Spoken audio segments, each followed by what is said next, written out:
Hello, I'm Dani Venn, the Wholehearted Cook, and today I'm inviting you to come and dine with Kmart.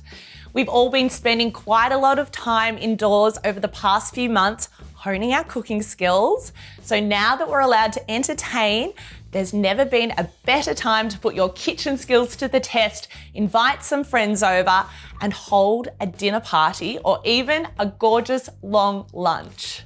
Today, I'm going to be sharing with you one of my favorite Asian-inspired 3-course menus. We're going to be starting with sticky rice, Shanghainese style shumai dumplings, followed by one of my favorites, a Sri Lankan beef curry, and then to finish, something light, a coconut panna cotta with some baked rhubarb and toasted coconut.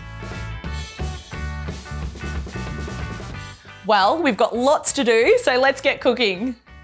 Okay, first up for entree, we have our sticky rice dumplings. I'm making these with some pork mince, a little bit of lap cheong, and some shiitake mushrooms.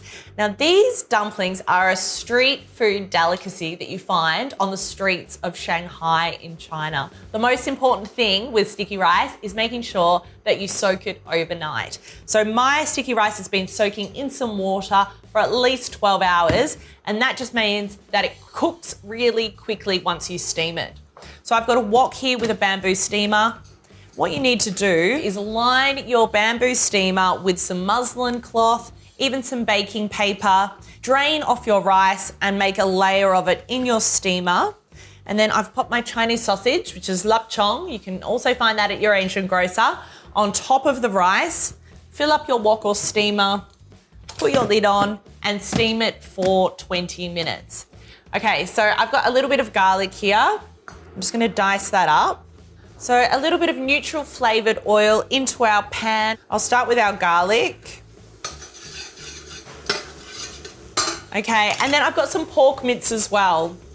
Probably about, depending on how many dumplings you're making, 150, 200 grams of pork mince.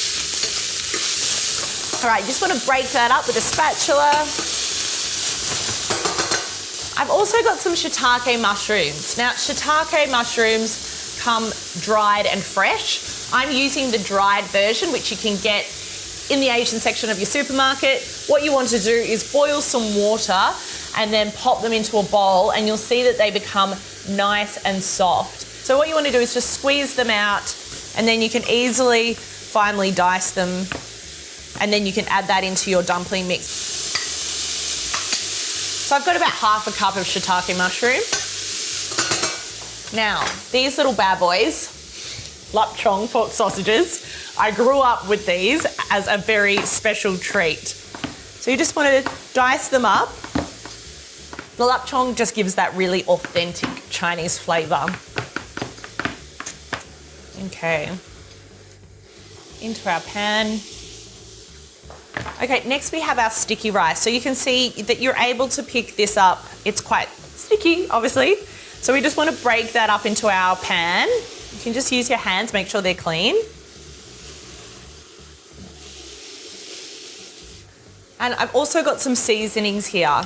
Now this is going to help break up the rice a little bit. So I've got some dark soy, some light soy sauce, some sesame oil, and a little bit of oyster sauce as well. So just pour that in, and that will just help bind and bring all the ingredients together.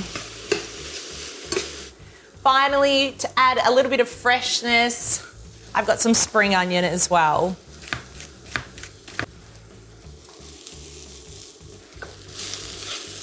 Okay, this is starting to look really good.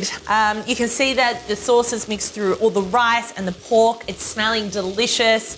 We want to allow this to cool a little bit before we start making our dumplings. Okay, here's the fun part, rolling the dumplings. So I've cut my wonton wrappers into little rounds, just using the base of a measuring cup, or you can use a cookie cutter. And what I'm going to do is just sort of use my thumb and finger to create a little pouch for the rice. So dumpling mix, in it goes. And then I'm going to use some water just to trace around the edge of the wonton wrapper. And that's just going to help me create some little folds in the edge and roughly fold it around onto itself. So I've lightly oiled my steamer basket. You just want to pop your dumplings in quite quickly, pop the lid on and let them steam for around about 5 minutes.